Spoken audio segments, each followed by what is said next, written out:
Hey everyone, Captain here.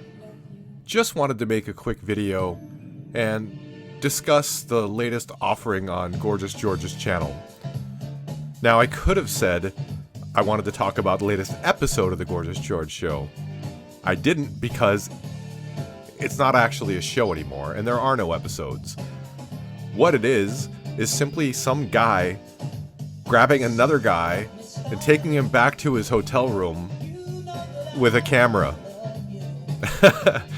I think when something recorded in a hotel room with two men and a camera is normally on the internet, what that turns out to be is gay porn. None of us would be any bit surprised for Gorgeous George to wind up going down that avenue. And who knows, this could be all a precursor to doing just that. We've seen crazier things with other lolcows, so that is a definite possibility. But this show, it's just yet another one in a steady decline of what George has been doing for the last several years, especially since he lost his house.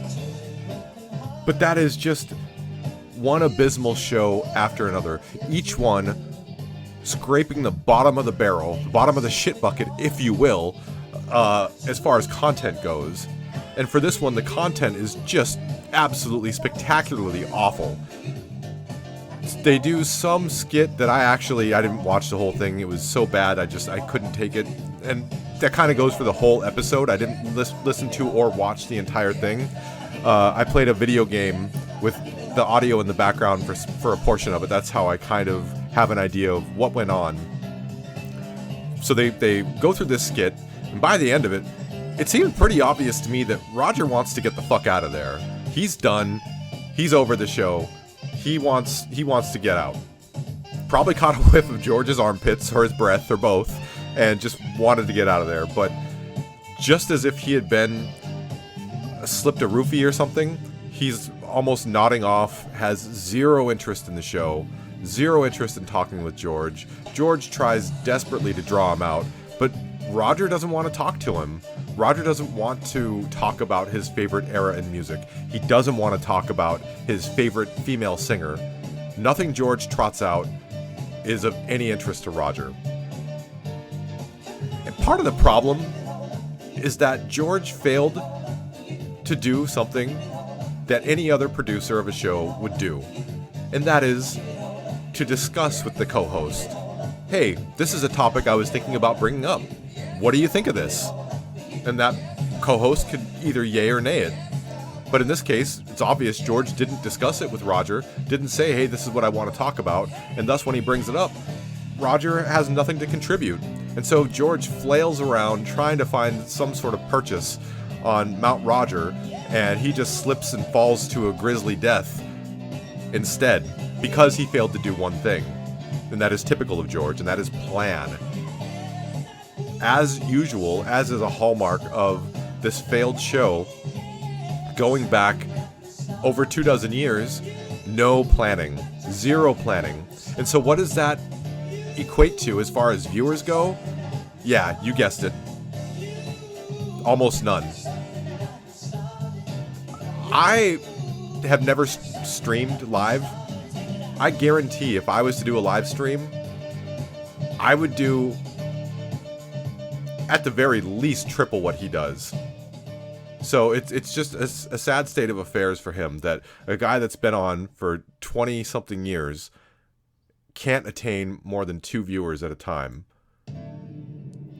And when they do get a viewer or 2 viewers, they get excited. Although Roger seemed pretty disappointed when he checked and there was just 1 viewer, and they knew the names of some of the people they expected to be viewing, which was even sadder. That it's gotten so bad that George can basically predict who is a big enough loser to actually be sitting there watching him do his show live. Just unreal that affairs have become so bad that's where he is now. The other thing that he does that's also quite pathetic is he tells this story about sexually harassing one of his teachers as a kid and how his dad gave him an attaboy afterward. It just kind of lifts the curtain on what's going on in that hoghead of his, why he perceives women the way he does, why he places the importance on having a relationship that he does. But the odd thing is that if this guy really wanted a woman as badly as he does, don't you think he'd get his affairs a bit in order so that when he does meet a woman, he could tell her, oh, hey, I live over here. You know, I live on this street. Not, I live on the street. not, oh, I live in this house. But instead it's oh, no, I sleep most of my nights in this parking lot. But being an adult eludes him so badly that he can't even find a place to stay. I mean, it's gone on, what, like 2 years of living on the streets and out of his van, and he's still homeless? He's choosing to spend his money on clothes rather than getting an apartment? I think even if he was to go the route of just renting a room, it couldn't possibly cost that much. He could at least do that until he gets on his feet. But as is typical, he only does things on his own terms, to the point where he would rather drown than submit to climbing on a life raft where someone else dictates how he's supposed to behave once he gets on that raft. The final funny thing that I just want to mention really quickly is he mentions that, with quite a bit of disgust, I should add, about some of his former friends referring to him as a skunk.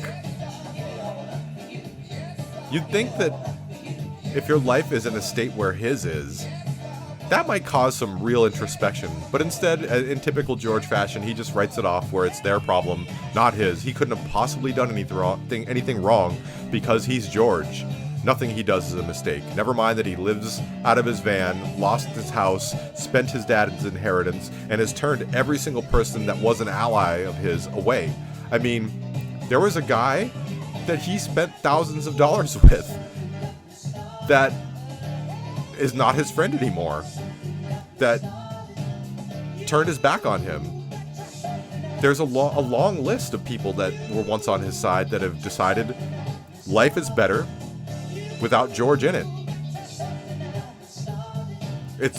Most people would be reflective and try and see what they had done, how they could change things around, but there's not an ounce of self-reflection or will to improve oneself in him. And look no further than the fact that where he used to do shows with Kevin, he now does them, his main co-host is Roger.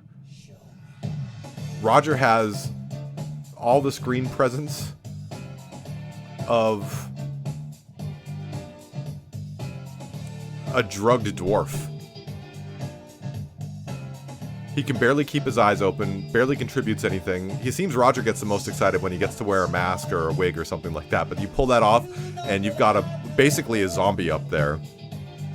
Whereas Kevin could carry a show by himself. Or anytime the show is flagging, Kevin will bring up an anecdote or something and keep it going. Inject some life into it. But that's all this show is just a beached fish on the shore flopping around, hoping that its desperate movements can fling it back into the water. But no amount of water is going to resuscitate this show. Before I sign off, I just want to say, George, I know you need help. I know you need advice. I know you can't do it on your own. And you're probably thinking how you can beg me for help right now. And so it's okay. Go ahead and make a video, ask me any questions you'd like, and I'll address them. I'll help you out. I'll give you pointers. I'll give you tips. I bet the rest of the goons will too. Marty is a really generous guy. And if you were to make a video, address Marty politely, I bet he too would help you turn your show around. It's not easy to be superior, but we are. So you would be wise to take some of our advice and help yourself turn things around. I am nothing if not generous. And I have become this way by watching Marty and the other goons, because they are wonderful people and they want to help you. Anyhow, that's all I got. This is the Captain, signing off.